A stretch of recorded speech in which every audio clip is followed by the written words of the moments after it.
Hey, Helen.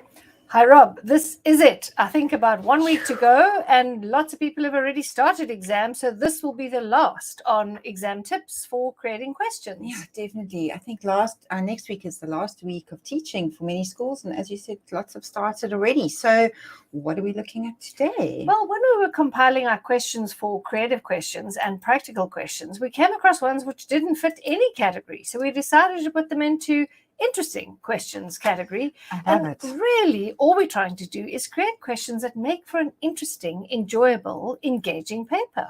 And I love this picture because I thought we'd like kids to dive right into the paper, super excited about it, and teachers to dive in to creating engaging papers. Engaging, and let them get in the car and say, Mom, it was a super exam. What? Yes. I loved exams. Yes. So let's have a look. So this would be a question for a change. So we chatted to another teacher who said it's all very good offering lots of source-based questions, but for your kids who are not strong readers, there's just too much reading. So, hey, we have technology. Most of us have projectors and whiteboards, and if not whiteboards, a white wall. Let's project this movie onto the wall during the exam, and you play it twice. The first time we make rough sketch notes. The second time we refine our notes, and then we're able to answer this question on making cuttings, because remember, we have previously physically done it in the classroom where we made cuttings. Now it's really the movie's a reminder, and then we've got to logically present our information. Absolutely. And this again is we've practiced a skill in class, and now we're assessing the skill as opposed to just the knowledge, which we tend to do. Organizing your information. So there's a sorting element here too. Excellent. This is where we are giving you the answer. I mean, what is a habitat? There is the answer. And now we're asking you to pull it together, to coherently use your vocabulary to explain what is a habitat. Yeah, and I love this idea because you really have to understand what habitat means in order to give not a parrot fashion learnt definition. And definitely all the words are there to help you. Love it. And it just looks cool, the question as well. Definitely.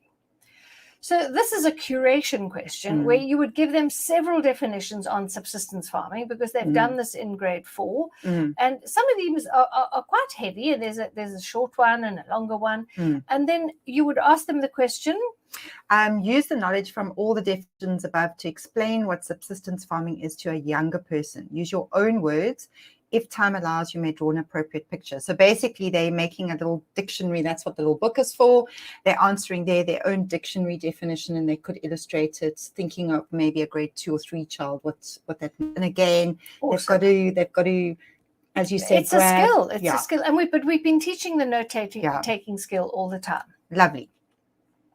So this is a longer question where they actually did a whole class project where they got quite a lot of information as a source on the South African habitats, where they were able to pull out the information for this. But now, once again, we're going to show you a movie on rainforests, because we didn't do rainforests because it's not a South African habitat. But using a rainforest, which everyone's going to read about and learn about and see in a movie at some stage, they now need to collate that information into this format, and it could be very simply marked with 2 points here, 2 there, 2 there, 2 there, and a heading of the rainforest. An appropriate heading. And it could be point form as opposed to long sentences. Definitely. Love that. As a change.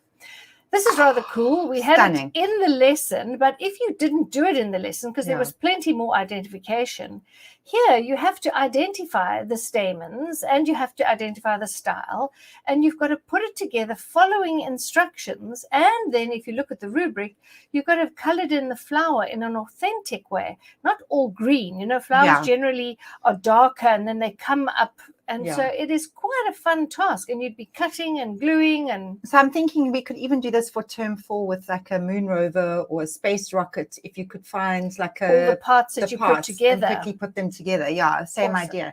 And that is quite a fun, engaging paper. And also practical. Yes. As well. So in grade 4, they actually learn about 4 different styles of bridges. They learn about different kinds. And now you can ask them, look, this is the gorge you want to span. We want more here fluency. And so the question would possibly reword it a little bit, saying, think of different bridges that could possibly span this. And you might start with a simple rope where you balanced across there, which is very common in hiking trails, Yeah. down to a more concrete based, something more sturdy. Absolutely. And we're looking also for a few different ideas. They could combine the ideas, come up with something original, and then also to list maybe the equipment that you might need for one of those bridges. And some labels. So we know what's string, what's concrete, what's wood. Lovely. Looking at our elements.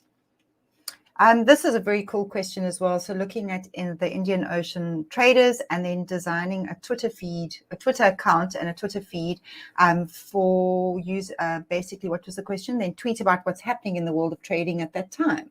So you need the knowledge of the traders. I think this is that grade 6 where the traders are trading on the East Coast, the Arab traders. And so you need that knowledge to be able to tweet something sensible. Absolutely. And then only 280 characters. So it's got to be limited but meaty. And that could just be, again, a fun or interesting way to and even if a child doesn't have a cell phone or a Twitter account, he knows exactly what Twitter is, and he may as well get ready for it. Love it. A great way of answering any sort of question where you want to compare anything. Yeah. Whether you compared Harriet Tubman, who helped people escape, to somebody who kind of imprisoned a slave master, and you compared the differences and the similarities. Even, there are so many varieties. I'm thinking also traveling to the moon, traveling to Mars. What are the similarities? What are the great ones for now? For medicine, we also spoke about indigenous medicines versus Western medicines. Yeah, and I love traditional medicine. I love the comparison question like this because it's quite easy to mark. So it's just those points in the bubbles, and then it also really shows you how much the children understood or it's critical thinking because you're arranging your knowledge into what's same and what's different, and that's a skill in itself. Love it. So this is very similar in that you are learning to sequence your information. Yeah. So there are so many things here. It could be that movie from the first one. What was happening there again? That was the cuttings. Oh, so you could actually do the cutting question this way. Yeah, it's a process. Or in the medicine, we used a comic to show the invention of penicillin. You could now use words to describe the invention of penicillin. Yeah, and again, this is also a question where you could have a written source or anything like that. And absolutely. And then sequence the order of a production or a plan or a history or a timeline. Exactly. So you got to dive right in, set these questions. The end is nigh. Thank goodness. What's most important is that you're all going to go into a planning week shortly. And that planning is looking forward to 2022. And we would ask that you just go and check out Coach in the Class because we have a lot of material there and we grow it constantly. Yeah. We keep adding to it. And there's some awesome material there for a really, really affordable price.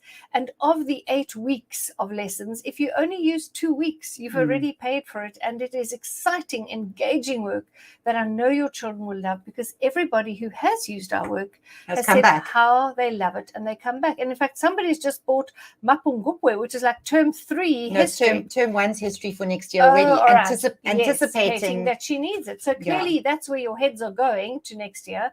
Do go and look at Coach in the Class. And remember, there's a freebie lesson in every unit. Yeah, go check it out. And we'll see you maybe next week.